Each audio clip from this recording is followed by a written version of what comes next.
Hello and welcome to episode 3 of Waterdeep Dragon Heist, a DM's guide. This one is going to be continuing the trail where we left off on and seeing the adventurers through to the very end of chapter 1, because I'm going to talk about the entirety of the rest of it, since I'm not going to go into each and every little room and tell you how the heck to run it. Since we last left off, Mr. Volo was like, hey gang, can you guys come and help me? And the gang needs to go like, sure, otherwise they can't play Waterdeep Dragon Heist. So therefore, they're off to find Floon Blagmar. They have a few leads, one being to go to the Skewered Dragon Inn, and on their way they'll have quite a few encounters that you can throw at them. There is Blood in the Streets, which I'll talk about. There is Searching the Dock Ward, and there is the old Zoblob shop that's on the way to the final destination, Skewered Dragon, and then keeps it going. Blood in the Streets is the involvement of continuing to make evident the conflict between the Xanathar Guild and the Zhentarim. The players need to know that shit is going on, and they need to know that eventually it's going to start affecting them, like right now, in about 20 minutes in the session. They'll be passing by what seems like a crime scene. There are a bunch of guards stood around the outside, and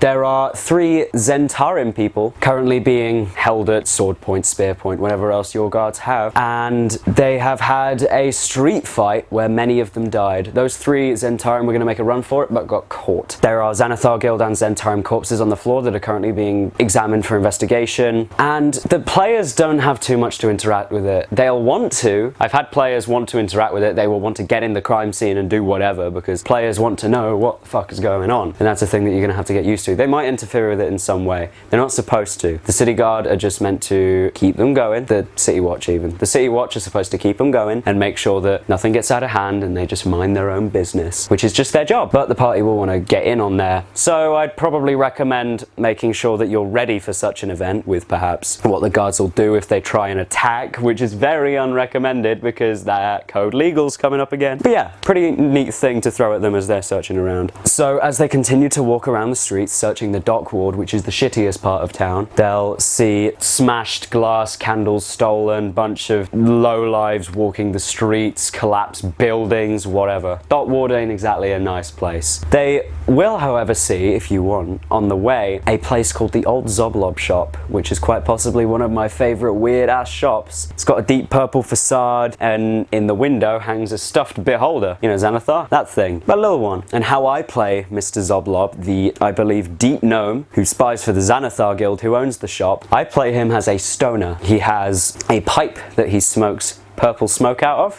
which your players will want to try, because again, players want to do things. So if they take a hit of the purple smoke, they might also become a stoner for a bit. I kind of did Zoblob as he just sits back and he's like, yeah man, sure, we got all sorts of stuff around here, you just lounge about. I don't do my typical gnome voice, which is, hello, I'm a gnome, and I'm high-pitched, and I'm chaotic. You don't have to do that every time. He kind of has a deep voice. Basically, this place has everything that you can find on the trinkets list, and you'll find that in chapter 5 of the player's handbook, and any trinket that you can find in there is purple in some way, be it purple mold, purple paint, could be anything. He'll sell any of them for a d6 random gold. It's just a neat little thing to throw at him. It's fun. Now, this gnome doesn't know who the heck Floon is, but can help the characters in their investigation. To do that, you need to either intimidate or persuade him into loosening his tongue. So he describes that Floon, his description, and a man very similar looking to him in both demeanor, presentation, and attire, as well as appearance, were beaten and jumped by a bunch of rough-looking people outside of the shop. He has no idea about anything else other than one of them had a winged snake tattoo on their neck. This is a neat lead to go through, but it doesn't give the party too much, therefore the Skewered Dragon is going to have to be their place to go to properly get a lead. The Skewered Dragon is absolutely horrible. There is an anchor lodged into the roof, and there are just a bunch of haggard patrons drinking from huge tankards. They don't like strangers, but they can be bribed or persuaded / intimidated, whatever the party wants. There's going to be quite a bit of that persuading. It's a very diplomatic campaign, which I'm quite a fan of because it encourages players to roleplay. All of the people remember that Floon and Volo were having a drink and that Volo had left early, but Floon stuck around to meet with Renaer Neverember, who the party, as people who have been in Waterdeep for a second, should know is the son of the old open Lord of Waterdeep, Lord Daggalt Neverember, which is a big ass deal. 5 men followed him out. No one knows what the heck happened after that, and that is your lead. The men that followed, they don't know too well, but they know that they frequent a certain, I believe, warehouse on Candle Lane, which is their next goal.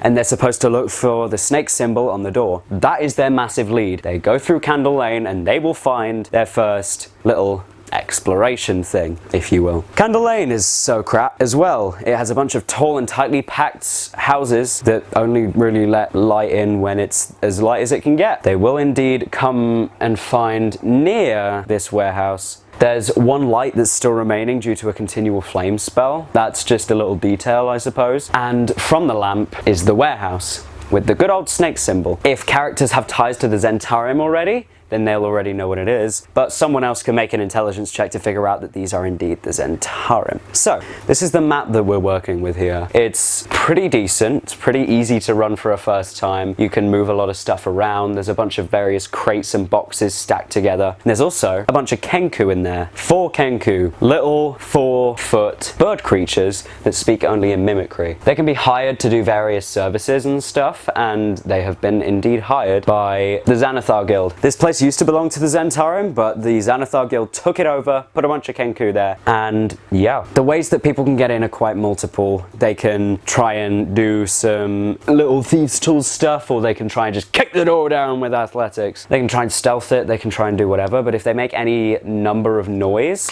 the Kenku are going to be alerted to them and are going to be hiding and therefore try and get the first jump on the party. That only actually happens if they knock on the windows or doors, so unless they're doing that, you should be fine and they should be able to set up somewhat of an ambush. Other than that, using what the Kenku know is pretty important. This will give them some pretty decent instructions on where to go next. Using their mimicry trait, they can mimic what the hirees that they were with were saying. So they'll relay, Xanathar sends its regards. They'll hear in a different voice, tie up the pretty boy in the sewers, and finally, in another voice, no time to loot the place, just get him to the boss. Here's where things get fun. In a storage closet, area Z2, their party will find not Floon, but Renaer Neverember, who unfortunately has been mixed up with Floon.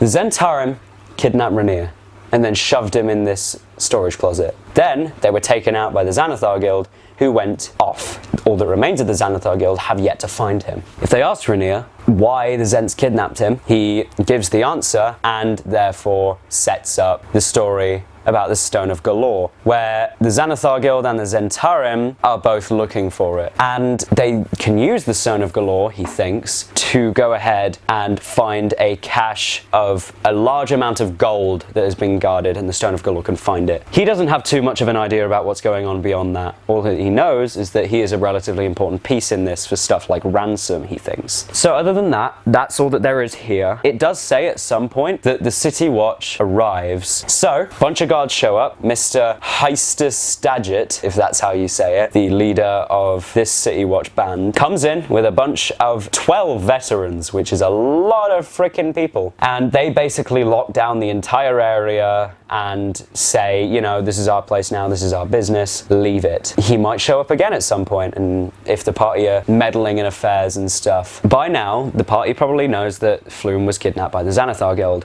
and mistaken. So, if they didn't find out from those Kenku where specifically to go, they can always make an investigation check or 5 gold worth of bribes to look around and trace them to back alleys into a circular metal cover in the pavement. And that is when you get down into the sewers. The party should follow the symbols, the yellow symbol with 10 equidistant spokes radiating from the circumference of the circle. And as they keep going down the sewers, they'll encounter a gazer along the way, which is this sexy bugger. Look at that. It's like a mini beholder, a little grapefruit beholder. And that'll attack them, and then eventually they'll get to here, which is the next map. It's a big map, and if they're not stealthy about it, they're gonna have an entire siege on their hands. It works relatively like a dungeon, and there isn't much more to talk about here other than the fact that the party might find a familiar, like, bold-eyed, tattooed man on his head, bandit that works for the Xanathar Guild that will clue them in somewhat, that there's some sketchy crap going on. Other than that, I don't need to talk about much. The goblins will alert the rest of the area if the party aren't quiet about it, which is hard to do because they're submerged in water half half the time. So a big old battle might take place, or they could play it like a dungeon and make their way through slowly. Either way, they're going to meet quite a few things, and the boss fight area in Q7 is what's important. There is a mind flayer sitting on a throne at the end with a intellect devourer who promptly, if the alarm is sounded or if something else happens to do with anyone literally walking in, just gets up, goes away. Because the party at level 1 should not fight a fucking mind flayer. That is suicide. So therefore, the campaign just has him leave. However, there is an apprentice wizard half-orc called Grumshar who is currently interrogating Floon Blagmar on the floor. Kill him, and then you'll have Mr. Floon to talk to, and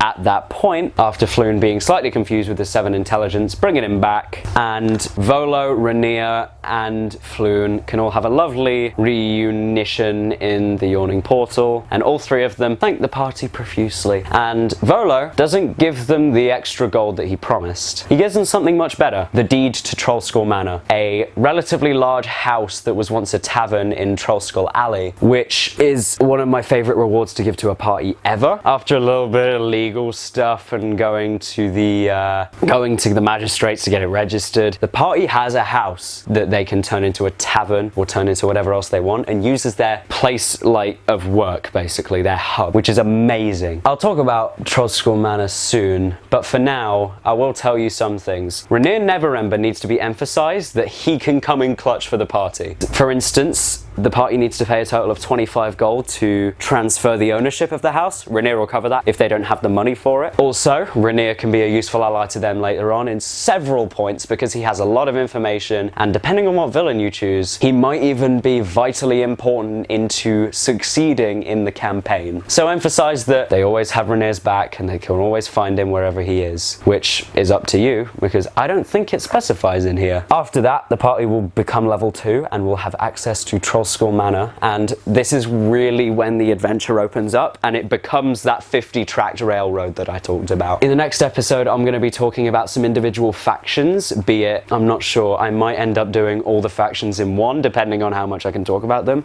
or I might do small cut-ups of every single faction that the party can interact with. They can join them depending on race, alignment, and god worshipping, but there's quite a lot for the players to do at this point, and this chapter should take 2 or 3 sessions at least of the players having fun. This has been Magical Tea Party. I talk about Waterdeep Dragon Heist in this. Cheers for watching. You gotta hit all the buttons, otherwise I will come to your house and I will shit all over your floor. It's a mental image of me like squatting over someone's house and just ugh. Yeah. Oh no. Thanks for watching. This is a very confusing chapter. Yeah, you're not wrong. And that's where we end that.